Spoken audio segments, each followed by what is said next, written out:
What's up, everybody? Trey Biddy with HawgSports.com, HawgSports.com. Arkansas coming off a 34-10 loss to LSU. We're going to talk about that game. Finally got back to rewatching everything. It took a while to get through that one. And looking ahead to Mississippi State on Saturday in Starkville. Danny West is going to join us to talk recruiting. Everything's fine. It's fine.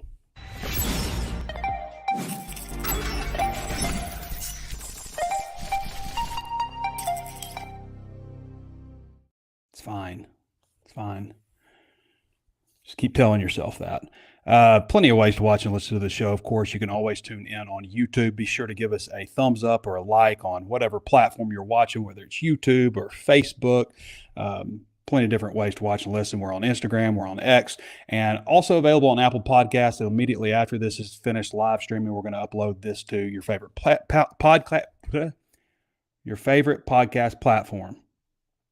We're going to do it, I promise. And if you'd take a moment to give us a 5-star review, I can't even talk today. That would help. All right. Everybody's stumbling and fumbling, including the Arkansas Razorbacks, who are -7 right now. -7. You feel like they're going to play down to their competition. You'd probably be right. But on Bet Saracen right now, they are -7.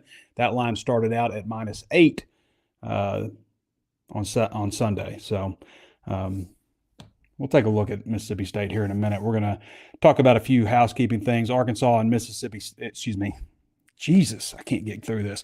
Arkansas and Ole Miss kickoff time announced. It is 11:45 or 11, one or the other. We already knew that.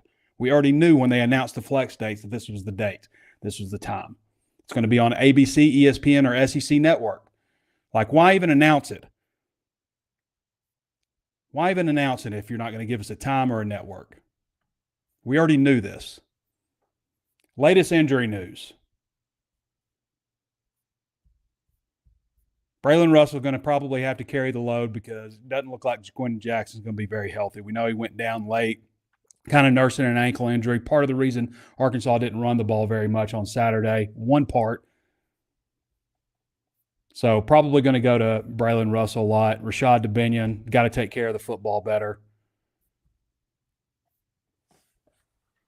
I'm a little frustrated today, as you can tell. If you're frustrated with your internet, then you should check out our friends at Ozarks Go, because that's about the only thing that's working these days. Ozarks Go, 479-684-4900, ozarksgo.net/hog. Use the promo code BIDDY1. If you want something that you can rely on week to week, it's not going to let you down, ozarksgo.net/hog. Use the promo code BIDDY1, BIDDY1, if you're not subscribed to them, and you can get a free month. You can talk to somebody local if you need to call 479-684-4900 because it's a local company. Parts of Northwest Arkansas, ever expanding. People that don't give me a headache because it always works. ozarksgo.net/hog. Check them out. You'll be glad you did. All right, I went back and watched this game. Now, there are a few things that I was frustrated with. Arkansas lost the game because LSU made more plays on defense, and Arkansas did not make plays on defense. They made more plays on offense. They took what Arkansas was giving them, and Arkansas just did not make enough plays, and they were careless with the football. That's what it comes down to, people. It doesn't take a whole lot. The margin is not that much. And Arkansas made mistakes. LSU made them pay for mistakes. LSU made mistakes. Arkansas didn't make them pay. There were 3 times Arkansas could have intercepted Garrett Nussmeier, and they didn't do it. Now, you're going to drop interceptions, but if you get 3 opportunities, you need to make one of them. Okay? It only resulted in 6 points, but it's still the momentum swings of it. And, there's also the point swings. Like, you take away 3 from them and you go down and score, that's a swing, right? It's like Rashad DeBinion's fumble. Like, you're a veteran back, you're a junior, you can't be carrying the ball like that. I didn't know how bad that he was carrying the ball until I went back and watched it on TV. But that's a critical moment in the game. LSU starts off the game exactly like you would want to. I mean, obviously, you'd love to punch them all in if you're LSU, but a nice long drive all the way down the field, taking what they're giving you over and over again, and eventually punching it in, getting a field goal, forcing a fumble. Arkansas held the ball for 4 minutes in the first quarter. missed a field goal, a 42-yarder. Like, field goals are going to get missed.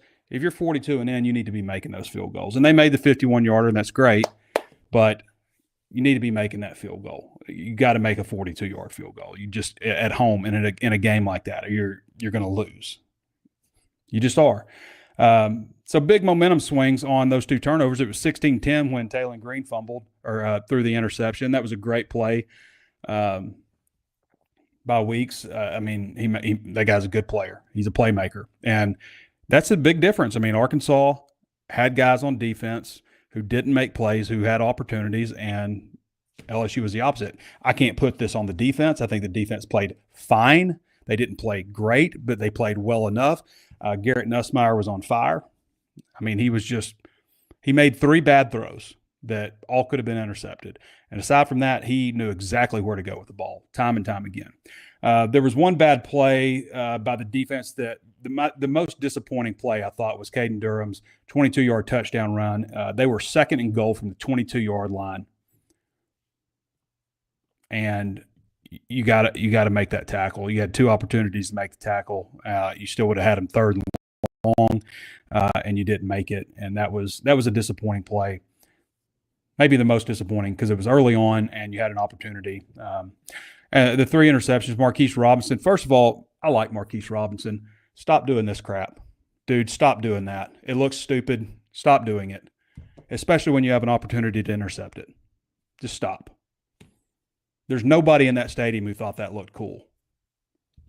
And I like the kid. I like Marquise. I think he's a good player. I think he's got a good personality. That's not going to cut it.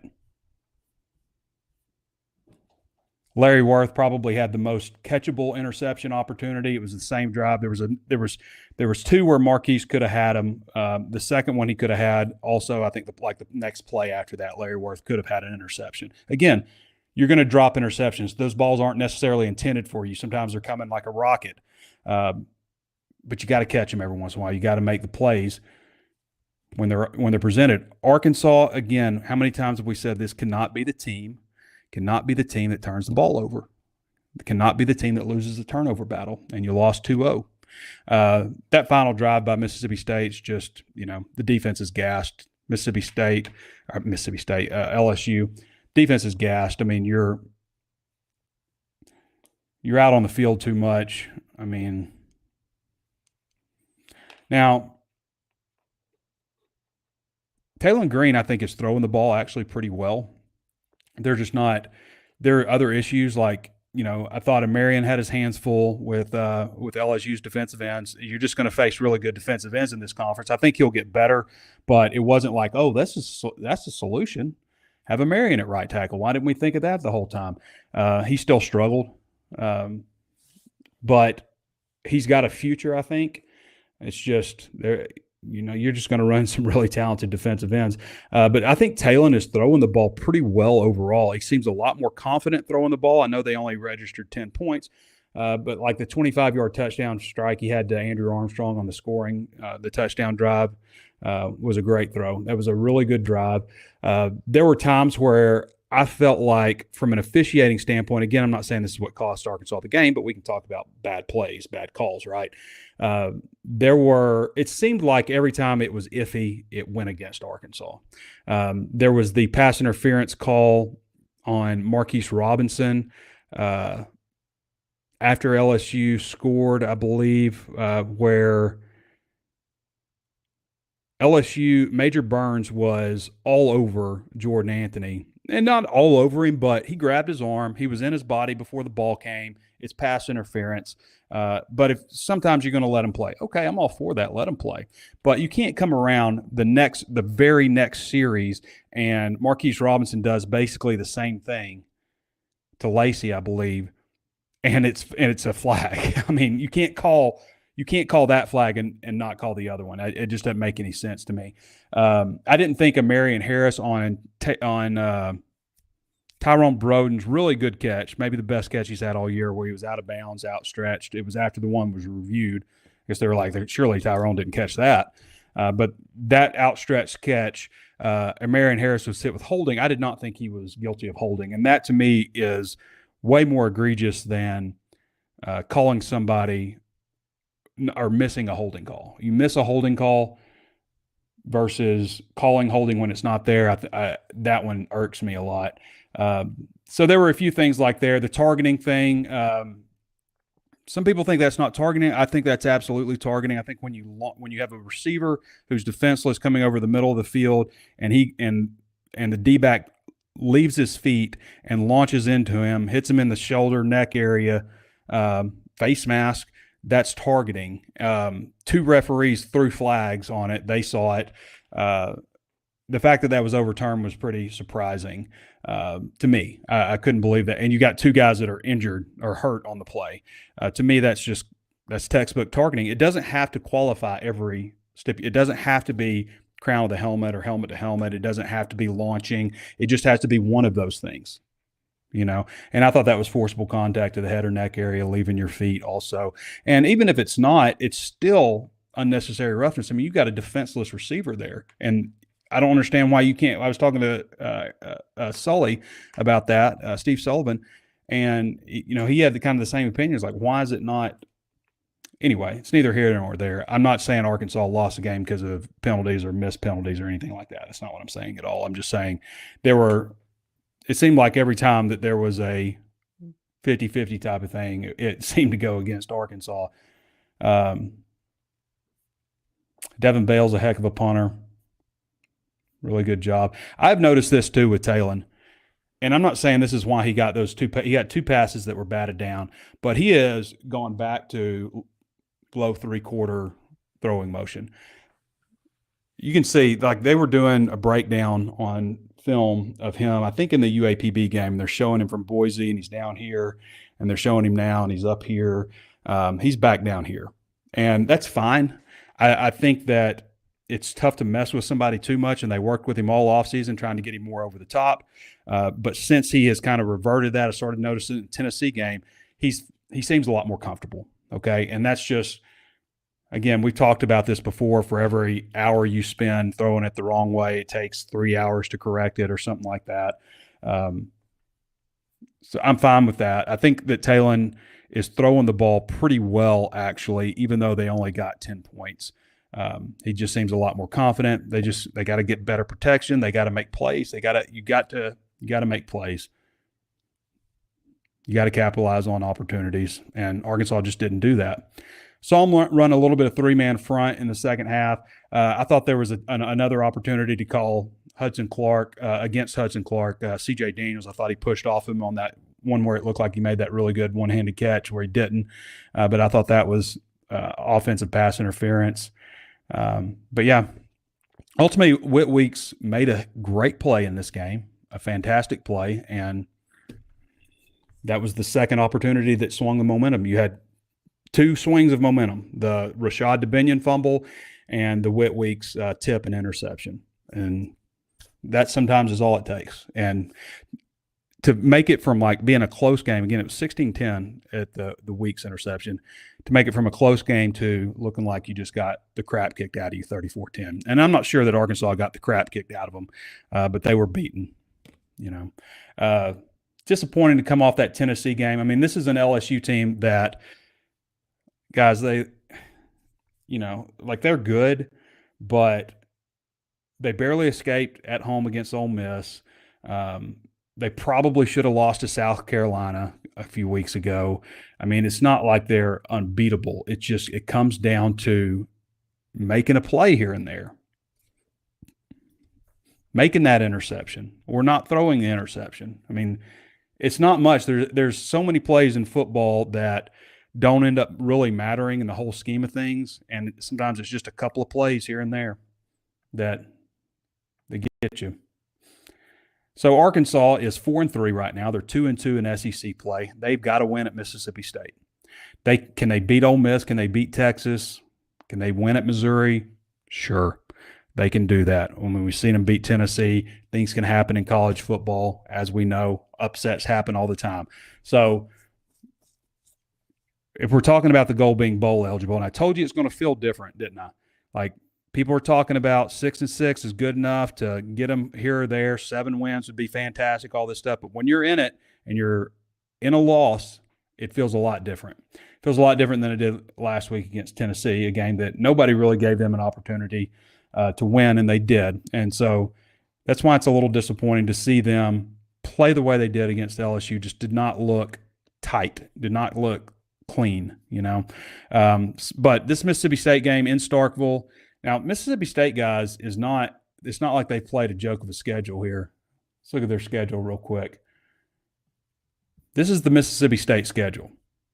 Okay, they opened with Eastern Kentucky. They won 56-7. It's Jeff Levy's debut as a head coach. They lost to Arizona State by a touchdown in Tempe. They lost to Toledo 41-17, smoked by Toledo. So that was a little bit surprising. Then Florida. They lose to Florida, which Florida to me is subpar, sub-average team. They lose 45-28 in Starkville.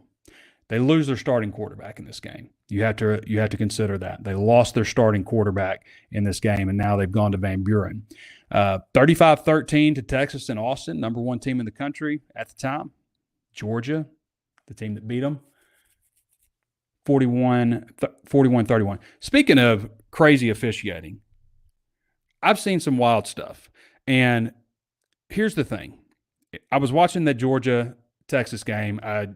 I paused it and didn't watch the end of it until I got done with all the work and stuff. And then I went and watched basically the whole second half, not knowing what happened. So the play where it's Texas defensive back gets called for pass interference, and they call it. The referee comes out and says pass interference, defense, yada yada, first down, whatever. And then all the cans and bottles get thrown on the field from the student section from Texas fans, which you can't. That should be a penalty. That should be a delay of game, and that wasn't called. It should have been. You should have been flagged for that, Texas, and they weren't. But for the referees to talk after that, they got it right. Okay, they got the call right. It wasn't pass interference. But I have never in my life have I seen them call it on the field and say pass interference. Like, it's one thing to like come together and talk and be like, there is no flag on the play. But once you say it, that's it. But for them to come back and say, actually, we're going to pick this up now, and especially after Texas fans showing their ass, throwing all that stuff out on the field, it's a bad look for officiating, in my opinion. You're going to get calls wrong. That happens. But to do it like that, and then Kirby Smart in the postgame talking about they tried to rob us. Nobody from your network picked us. Kirby's got a chip on his shoulder. He's like, everybody's always against me. I want to ask him sometime, like, have you ever laughed? Have you ever found anything humorous? Have you ever seen the the humor in something? All right. So Texas, this is the slate after their quarterback gets hurt against Florida. Texas, then they lost 41-31 to Georgia. That's a 10-point loss in Athens. It's a 10-point loss to the Georgia Bulldogs in Athens. They lost 34-24 at home against Texas A&M. And now it's Arkansas. Guys, if I'm Jeff Levy, I'm telling them, guys, we just played Florida. We played Texas. We played Georgia. We played Texas A&M. And now we get Arkansas. Here's our opportunity. Here it is, guys. This is the opportunity to turn things around, to change the narrative, to start a winning streak, because they got UMass after that. Tennessee, Missouri, Ole Miss, those are all going to be tough games. But if I'm looking at this schedule and I'm talking to my team, I'm like, guys, we got a chance. We can beat these guys. That's what I'm saying if I'm Levy. And they can beat Arkansas. They can do it. Again, it only takes a couple of plays here and there, a fumble, an interception, something big like that. I'm getting to you, Danny. I know I said I'd come to you at 3:20, but I'm running late. Actually, let's go ahead and get to Danny because I don't want to be too late on him. For those of you who don't follow Danny, you can follow him at Danny West 24/7, HawgSports recruiting analyst. And there was a good number of recruits in the house over the weekend. So we'll see what he has to say about that. Carius Kern, as rumored, was not in the house, though. What's up, man? Hey, Danny. How you doing, man? Doing pretty good. Are you? You doing good? That's great. That's Yeah. fantastic, Danny. I'm glad you're doing well. Hey, you gotta have perspective. Perspective. We're getting into late October, man. There's more to it, Trey. You gotta go deer hunting with me, brother. Is that right? We're starting to get it will renew your mind. Just get away from it all. Yeah, I hear man. You. They're starting to get fired up, and it's a good time to be out there. Beautiful time to be out there. Yeah, well, basketball season starts. Technically, it doesn't start, but it's Arkansas's got Kansas on Friday, so I'll be at that game. So that's a good kind of turning point at this point in the season. But transition. Yeah. What do you think of the game, Danny? You were there sitting beside me. Yeah, I was. Man, honestly, I kind of got sucked into it after the Tennessee game, the field storming, all that, the emotion that comes with it. Yeah. And I don't feel bad about that. I'd probably not change my pick. Arkansas should have made it a close game, but I just felt like they were outclassed. I felt like they probably played hard and tried hard, but man, honestly, Trey, I had LSU predicted at 10-2 this year and going to the playoffs. So I'm probably not surprised by how good they looked. Mm-hmm. I was way more surprised by how Arkansas looked, coming off of a huge kind of a turning point type game, and especially a week off after that. Just continues this trend in the SEC. I wrote about it this morning. 4-7 now, teams that are coming off a bye.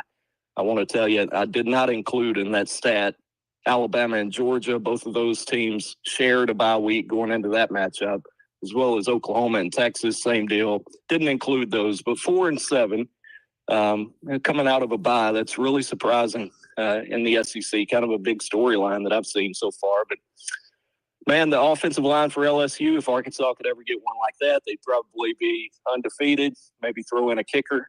And I would feel really good about their chances of being undefeated. But the fact remains, LSU's got that offensive line. Arkansas doesn't. No disrespect to Arkansas's players. Mm-hmm. But the same deal at A&M. A&M's got those 5-star freaks on the defensive line, and you don't. Yeah. So at some point, you can't hide from that. You know what I mean? And LSU showed up feeling really good coming off of their win over Ole Miss. And you kind of have to question, are you a little bit better off going ahead and playing the following week after an emotional win like that rather than sitting back? We've seen a few examples of that now.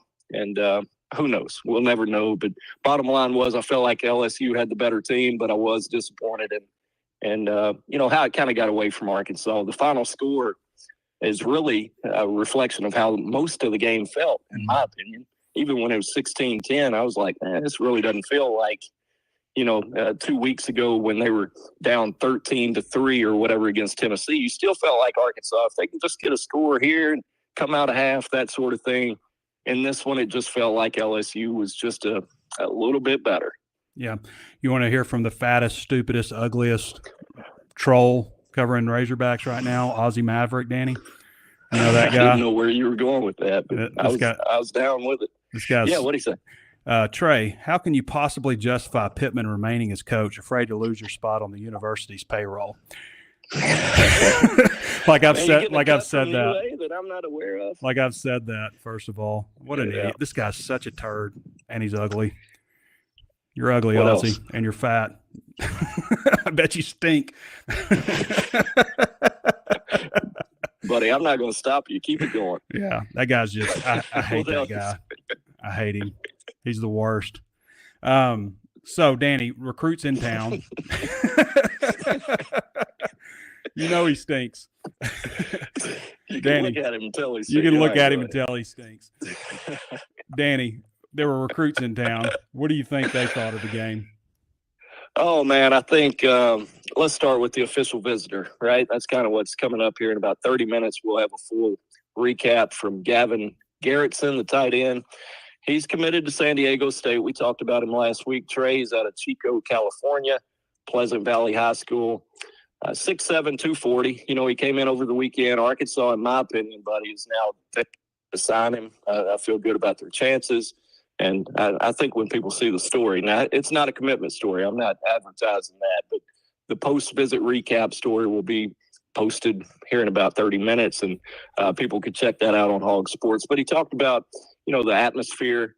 You got to think about it from his perspective, Trey. Like, we're all SEC born and raised. We understand it's everywhere you look where we're from. out in California, that's not always the case. So it can be a little bit, I would say, eye-popping for some of these guys to come into a place like Fayetteville, especially an atmosphere like that where it's just, what was it, fourth? What they announced, fourth highest crowd ever. That's a pretty good environment for the old boy to come in and check in. So it sounds really good for Arkansas. I think maybe he'll probably make a final decision between San Diego State and Arkansas somewhat soon, would be my guess. But on the surface, you would feel good about Arkansas's chances being able to flip a guy like that from San Diego State, and I think that will be the case. So outside of that, really what I would consider the second biggest piece of news came actually last night. We talked about Carius Kern last week here on the show.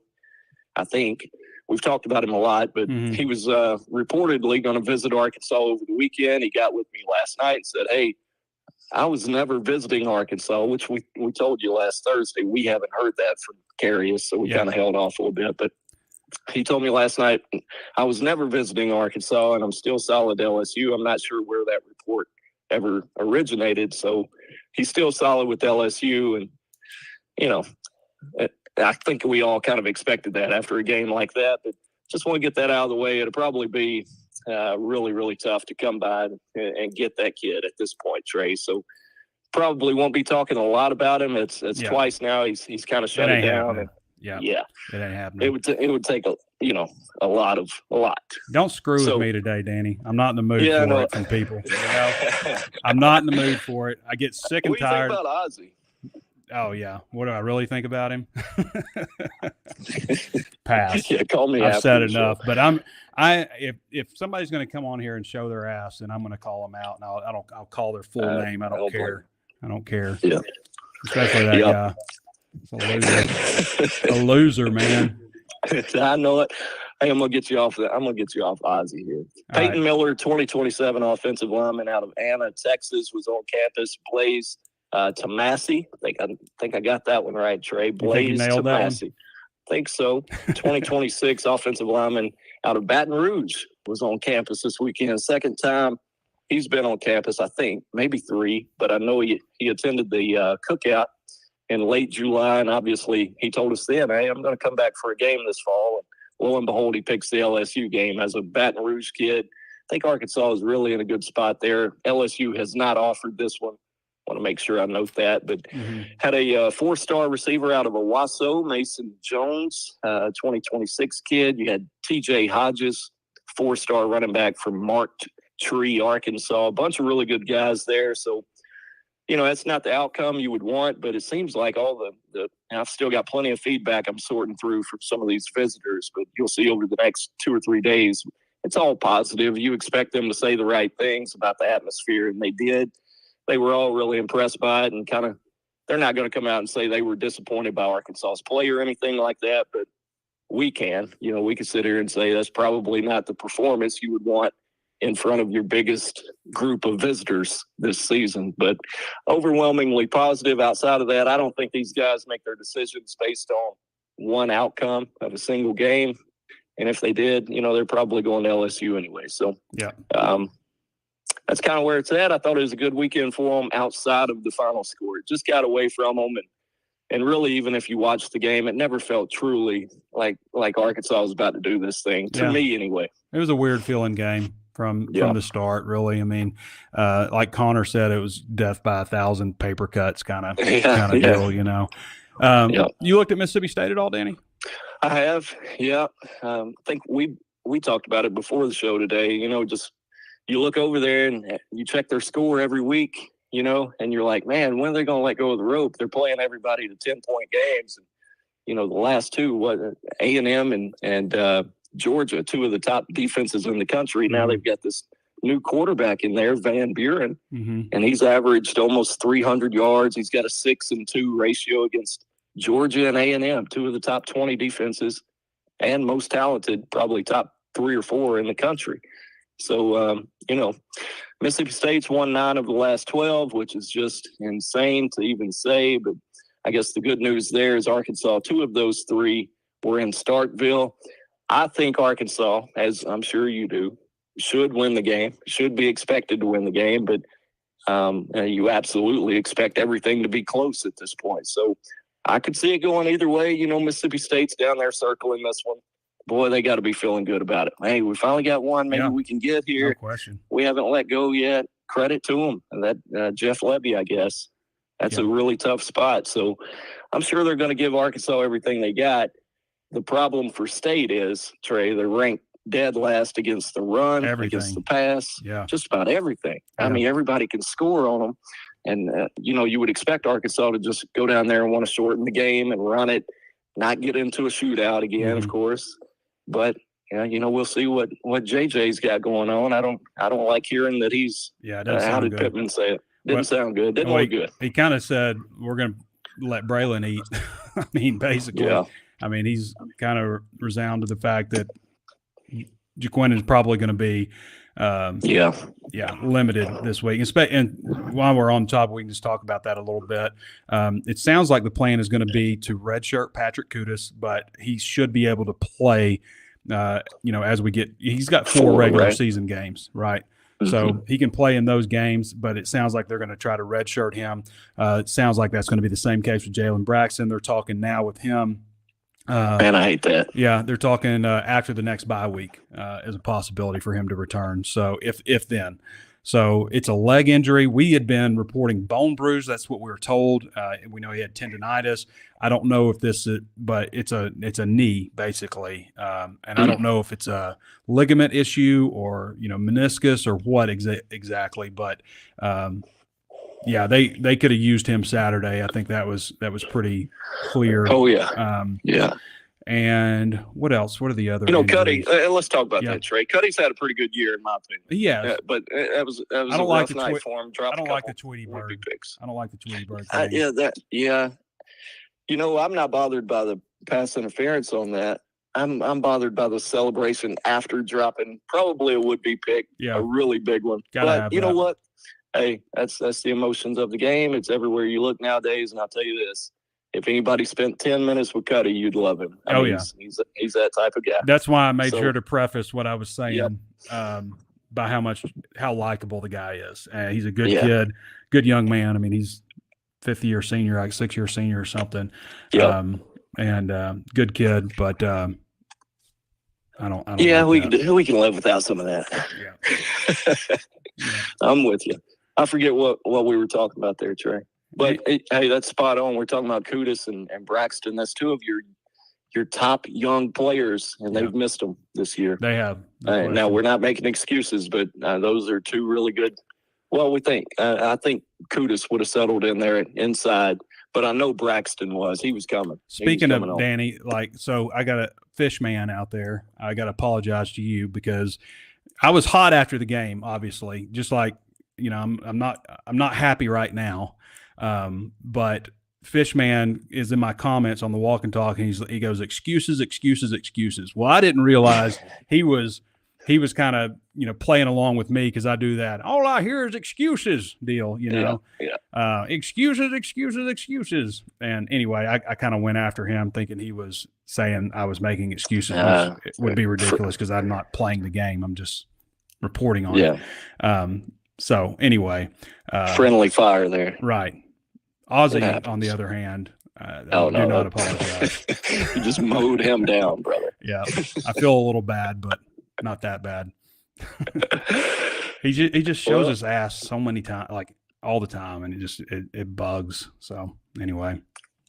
I haven't kept up with him in a while. I wish him well. He pops up in my comments or in my reviews or something.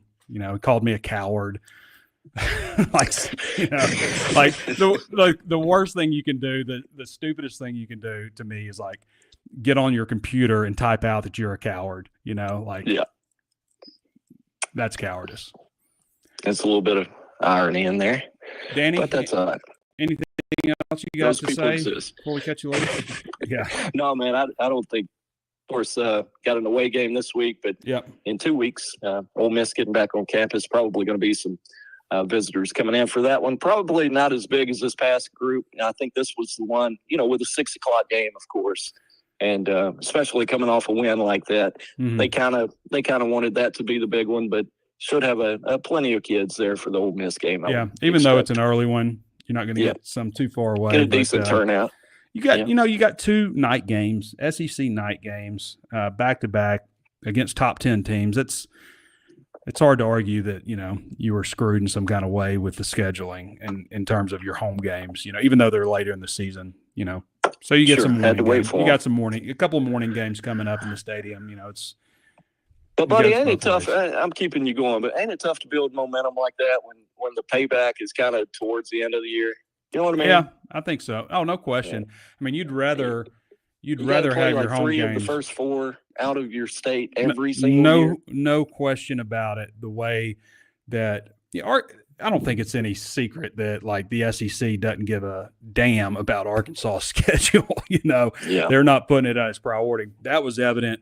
I was talking to somebody about this today when during COVID they gave Arkansas, Georgia, and Florida from the East as their as their new opponents. Like, we're going to give you the 1 and 2 team from the East. Okay, we know you hadn't get to open with Georgia. Yeah, we know you hadn't won an SEC game in 20 tries, but we're going to give you these 2 teams. Yeah, like. I'll tell you this, bud. 2 weeks ago, I saw Greg Sankey down on the field. First of all, I saw John Calipari, who has no idea who I am, kind of gave me a little pat on the back, which I thought was cool. But then I look up and I see Greg Sankey. I couldn't even stand the guy, man. Looking at him, just thinking of those schedules. Wouldn't even look me in the eye. Wouldn't even look you in the eye. Couldn't even look you in the eye. You're that Greg. Couldn't even look Danny West in the eye. Yeah. Shame. Yeah, he knew it was me. No, I'm kidding. He's much taller than I anticipated. I just said that shame thing. When people do that, like shame, like from Game of Thrones. But like, aren't those the bad guys that are saying shame? Yeah. All right, Danny. All right, buddy. Well, it's good to see you this weekend, and we'll see you again in a couple of weeks. Sounds good. All right, brother. Talk to you later. See ya. All right, everybody. Danny West. I'm sorry, Aussie. I got on you, but man, you're just such an idiot. You drive me crazy with your BS. All right. So let's look a little bit at some of the stats here for Ole Miss, Mississippi State. So total offense, they are 12th overall, 379 yards per game in the SEC out of 16 teams. They're 9th in pass offense, 259.7 yards per game. They are 15th in rushing offense. So not a very good rushing team. You know who's 14th? LSU. So, and LSU had some success running the ball against Arkansas, especially early. They were kind of able to keep Arkansas off balance. Scoring defense, Mississippi State is last, 33.3 points per game. And they're not just last. They're last by 10 points. Florida is 15th at 23.6 points per game allowed. Mississippi State is 16th at 33.3. So quite a discrepancy there. We want to talk about Arkansas a little bit. Total offense, Arkansas is 4th, 455. Where are they? Passing offense, they're 5th, 278. Rushing offense, Arkansas is 4th, 176.4. Scoring defense, Arkansas is 11th, 21.3. And total defense, Arkansas is 11th, 331.7. Pass defense, Arkansas is 217. They're 12th, 217.9. Rushing defense, Arkansas is 8th at 113.9. So just a few numbers there. Michael Van Buren is a true freshman. He came in after the starting quarterback, Blake Shapen, was injured against Florida. Shapen was doing pretty well, actually, throwing the ball. But Van Buren came in against Florida. He went 7 of 13 for 100 yards. He's 12 of 23 for 144 against Texas, 20 of 37 for 306 against Georgia.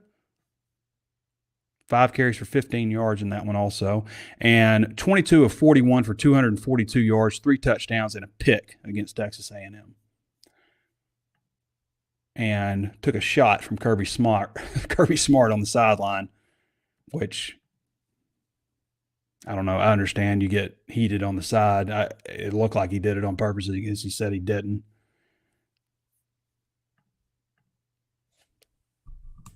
If you get hot-headed over your internet, you should go to ozarksgo.net/hog. Ozarks Go.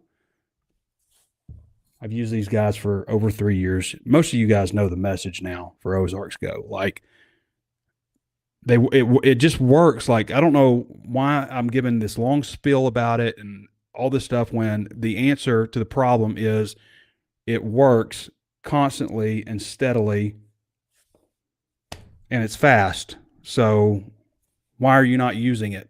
Like, I have people, it's amazing some of the loopholes that people jump through. And I've always considered myself as somebody who likes to give people advice, who likes to share good experiences I've had, bad experiences I've had. Me and Tom Murphy were talking, he's like thinking about switching. I'm like, Tom, just go to YouTube TV. What are you doing? Like, he's got, direct TV and all these other things. I'm like, it's so much better. And it feels like it took him forever. And now he's just like, I wish I'd done this sooner. Like, quit overthinking it. Just stop whatever you're doing now and get a better internet service. Because if you're happy with it, fine, I guess, don't change. But if you're having issues, Ozarks Go is right there for you. 479-684-4900, ozarksgo.net/hog. I didn't realize I was in such a mood today, but don't screw with me today, people. Do not mess with me today. I'm not happy about it.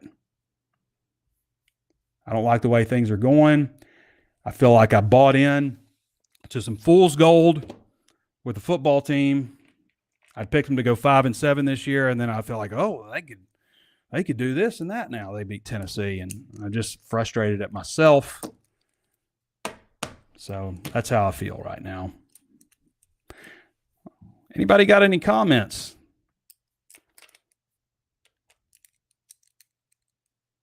Ozzy, you're back on. Jesus. I thought I banned you, or at least silenced you. I wonder how long the silence is, because I put you on a timeout. You must have come through another platform. All right. Yeah, Ozzy called me a coward one day, said I wouldn't ask Sam Pittman tough questions. I'm a coward, and gave me a 1-star review. So he's been on my list ever since then. All right. But he's a 1-star troll. Let's see what we got. Let's kind of work backwards here. You can't handle the truth has lowered his expectations because he's 57 years old and he's just learned to do that. I just don't think it's too much to ask for Arkansas to win 8 games. I just don't. No one is going to ever convince me that that's too much to ask of this football program. And yeah, it part of the problem might be a lack of NIL funds, a lack of direct talent, but there are ways around it. You got to improve. You've got to improve in NIL. I mean, if you're an Arkansas fan, you've got to donate to Arkansas Edge. You just do. I mean, if you're really serious about wanting to see them do better, then you have to. It's just part. You may not like it, but it's part of it now. It just is. So, NIL, the transfer portal has given you an avenue to find talent where it wasn't immediately available in your, the radius that you would call your primary recruiting zone. So there's all those issues that there are ways around now. And I don't think it's ridiculous to ask for Arkansas to win its 3 easy non-conference games, to 50% of the time beat the tough team that they schedule out of conference, or the other 50% of that time to win the bowl game and get to 8 wins. I just don't think that's too much to ask of this football program. I don't think it's too much to ask for it to go 500 in conference play, winning 4 games and losing 4. Why is that too much? And if you go back and look historically, Arkansas averages 6 wins a season since joining the SEC.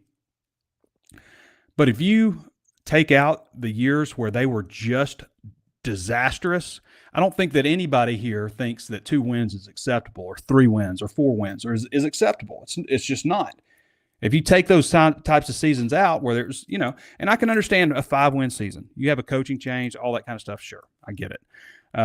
But for most years, I don't see how averaging 8 wins a season is too much to ask for this football program. Going 500 and play, like not having a winning record, going 500.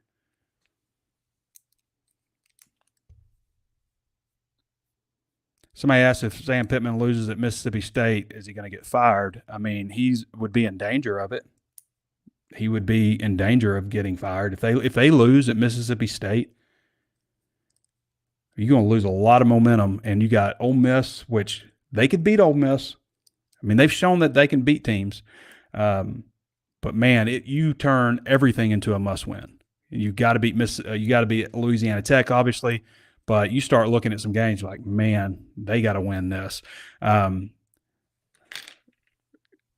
You almost do yourself a disservice by beating Tennessee, who was ranked number 4, and it is a swing. If you lose to Mississippi State, I don't think that's what's going to happen, but it could. You're on the road in the SEC. You make a couple mistakes, I promise you it can happen. You can't make mistakes. You have to be efficient. You can't play like somebody owes you something, because they don't. And I guarantee you Mississippi State is saying, this is it right here. This is the game. This is our chance. This is our opportunity to build some momentum with this program. I guarantee you they're saying that right now. And I guarantee you they've looked at this game a number of different ways, and they're going to put every bit of it into it. I mean, and they may not have done that against some teams that maybe they don't think they have a full chance of beating.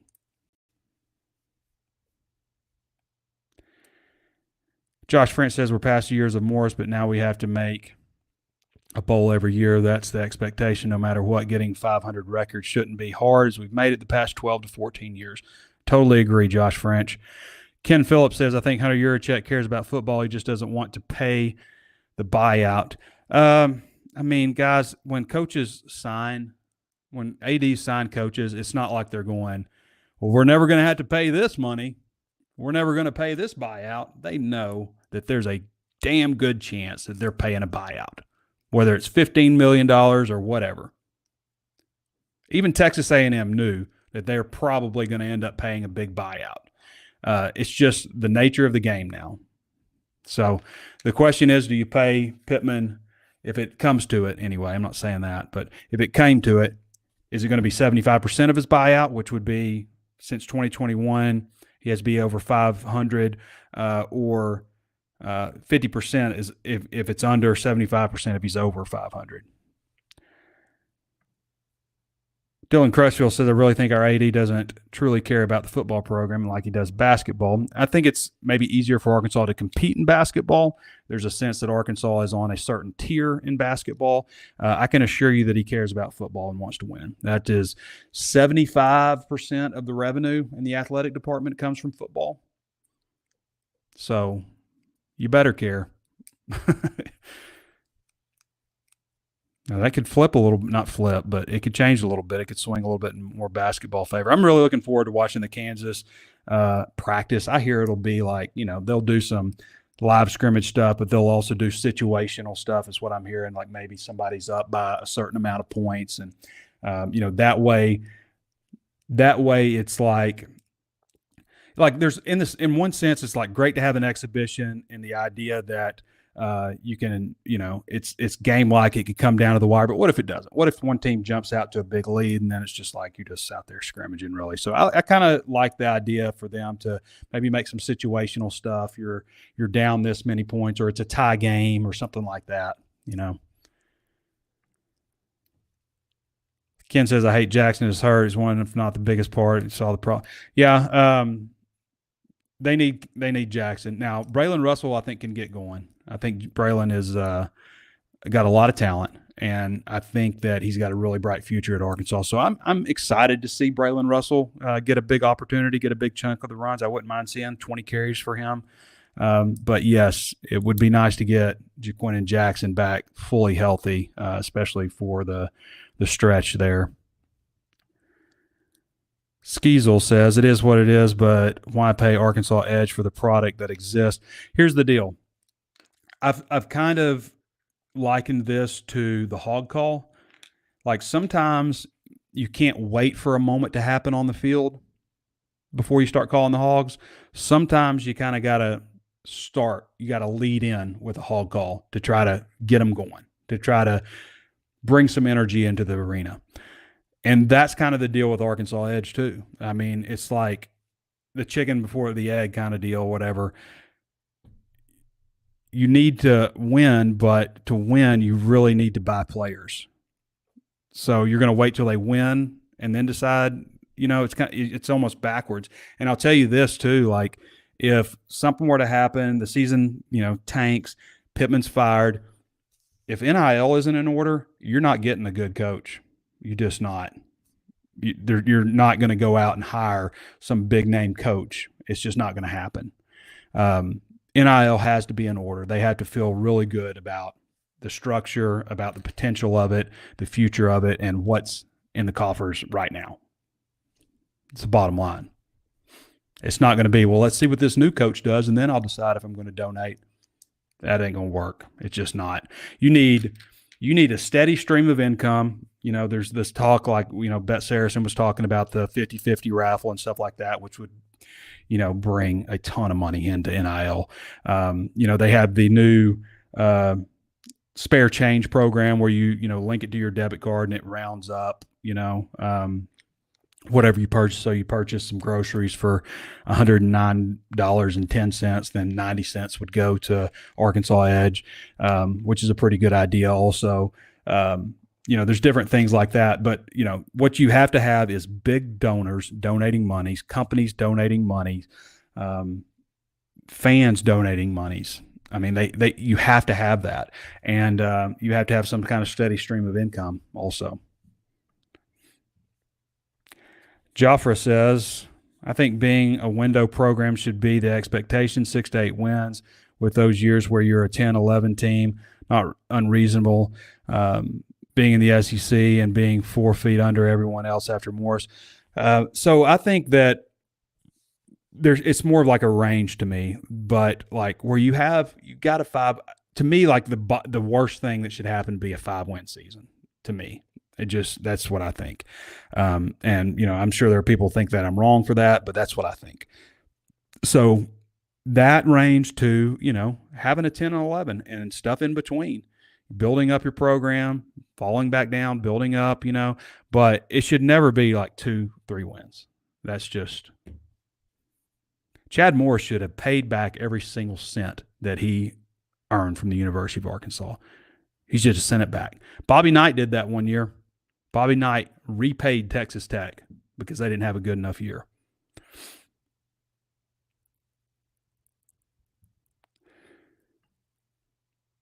Early game plays in our favor. I hate the cowbells. I will not be there.